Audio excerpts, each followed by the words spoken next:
जय मेहर बाबा। सारा विश्व महामारी के चपेट में है। हर तरफ हाहाकार मचा हुआ है।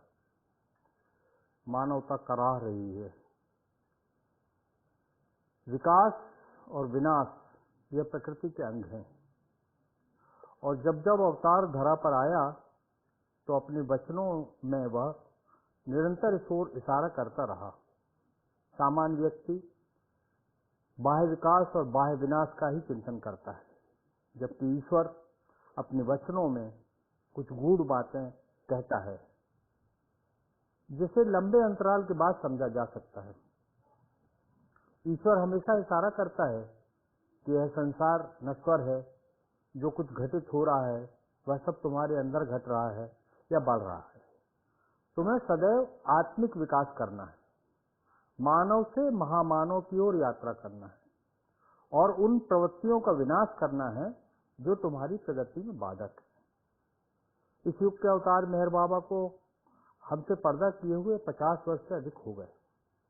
बाबा के अनुसार मेरे शरीर छोड़ने के उपरांत मैं समाधि में तुम्हें 100 वर्ष तक उसी प्रकार आशीर्वाद दूंगा जैसा मैं इस देह में देता रहा हूं। अब उल्टी गिनती शुरू हो गई, अर्थात 50 वर्ष बीत चुके हैं और मात्र 50 वर्ष बचे हुए हैं। बाबा ने कहा था 700 वर्ष के उपरांत पुनः मेरा अवतरण होगा, और ऐसा प्रतीत होता है कि वर्तमान में जो 5 सद्गुरु उपस्थित हैं इस संसार में, वे संसार में व्याप्त अनियमितताओं को देखते हुए अपने प्रीतम के वैश्विक स्तर पर सफाई में जुट गए। क्योंकि जब अवतार आता है तो प्रेम प्रस्फुटित हो चारों ओर बिखरने लगता है। आपसी भाईचारा, सहृदयता और सेवकाई का उदय होता है। विश्व की इस कठिन परिस्थिति में जब मानवता कोरोना जैसी महामारी से कराह रही है, सारे विश्व में प्रेम और सेवकाई अपने चरम पर है। लोग मानवता को बचाने के लिए कृतसंकल्प है, एक दूसरे की सहायता कर रहे हैं, एक दूसरे के दुख में काम आ रहे हैं। हिंदू धर्म के अनुसार कलयुग अब कल अर्थात यांत्रिक युग की ओर बढ़ गया, और इस्लाम धर्म के अनुसार कयामत का समय चल रहा है। समय अपने सही समय पर अर्थात प्रलय के बिंदु पर आकर रुक गया है। ऐसे समय में मेहर बाबा की पुस्तक दिव्यतम जीवन का लेख विश्व शांति में दिए गए वचन याद आते हैं। जब बाबा ने कहा, आज सर्वत्र मनुष्य जैसे कि चाहिए विश्व शांति की समस्या में उलझा हुआ है। यदि आज युद्ध छिड़ जाए तो निश्चित ही उसका अर्थ जाति घात व पूर्ण विनाश से कम कुछ नहीं होगा। किंतु विश्व शांति रूढ़िगत सिद्धांतों के द्वारा, वे कितने ही विद्वतापूर्ण क्यों न हो, अथवा सुगठित संस्थाओं के द्वारा चाहे वे कितनी ही कार्यक्षम क्यों न हो, चाहे वे कभी सुनिश्चित नहीं की जा सकती। यह तो केवल हर प्रकार के आतंक व पृथकता के भाव रहित अतर्की एवं प्रेम की बाढ़ बहाने से ही सुनिश्चित की जा सकती है। मानव जाति की रक्षा किसी भौतिक शक्ति से नहीं की जा सकती, भले ही वह शक्ति आणविक हो अथवा अन्य किसी प्रकार की हो। वह केवल दैवी हस्तक्षेप के द्वारा बचाई जा सकती है। ईश्वर ने मानव जाति की कठिन एवं संकटमय कालों में कभी भी उपेक्षा नहीं की है। मनुष्य को अब सबसे बड़ा खतरा किसी प्राकृतिक आपदा से नहीं, बल्कि स्वयं अपने आप से। अवतार मेहर बाबा ने एरस काका और भाऊ कलचरी काका से सन 1955 में कहा था कि आज से 70 वर्ष बाद अर्थात 2025 में पूरी दुनिया मेरी समाधि के दर्शन हेतु मेहराबाद अहमदनगर आवेगी। बाबा की मंडली हमेशा बाबा और बाबा की मां सीने माई के बीच हुई वार्ता, जिसमें बाबा ने 3/4 दुनिया के नष्ट होने की बात कही थी, की चर्चा करती थी।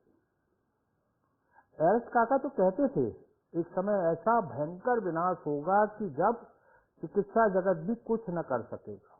व्यक्ति हताशा और लाचार और बेवश हो जाएगा। परंतु उस समय भारत देश सारे विश्व का प्रतिनिधित्व करेगा। एरस काका कहते थे कि समय इतना बुरा आवेगा कि व्यक्ति थैला भर पैसे में मुट्ठी भर अनाज लावेगा, सरकार गिर जाएगी, विज्ञान भी असमर्थ हो जाएगा। परंतु उस समय हमारे प्रीतम मेहर बाबा अपने प्रेमियों की मदद करेंगे। अपार चेतन पुस्तक में भाऊ कल्चरी काका ने कहा है कि 6 मार्च 1940 को डॉक्टर पटेल और प्रेस्टोन जी ने बाबा से बातचीत की थी। तब बाबा ने कहा था, यद्यपि मैं मौन हूँ और एकांतवास में हूँ, तथापि मैं आंतरिक कार्य में अत्यंत व्यस्त हूँ। सारे संसार में महान उथल पुथल की आशा की जाती है। युद्ध अत्यंत गंभीर रूप ले लेगा और चारों ओर अकथनीय दुख और क्लेश छा जाएंगे। अवतार तो हमें निरंतर सचेत करता है, परंतु हम नासमझ हैं, उसकी वाणी को शायद समझ नहीं पाते। मुझे याद है संभवतः सन 1965 के बाबा के दर्शन के समय बाबा ने कहा था, मुझे काले बादल दिखते हैं। और मई माह में पंडाल से बाहर आकर लोग आकाश में काले बादल देखने के लिए आतुर हो गए थे। परंतु ईश्वर की बातें ईश्वर ही जानता है। आज सारे विश्व पर काले बादल मंडरा रहे हैं, हर तरफ हताशा छाई है और केवल एक परमात्मा है, उसी का सहारा है।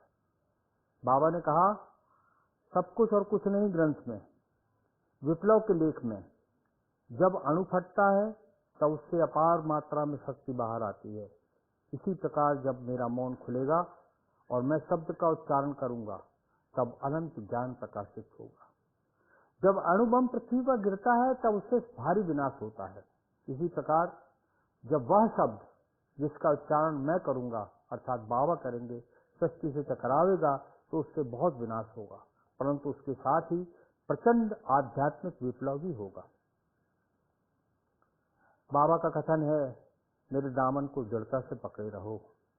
या बाबा ने कहा, मैं चाहता हूं कि तुम मुझको अपना निरंतर साथ रहने वाला साथी बनाओ। बाबा के वचन ही बाबा के दामन है।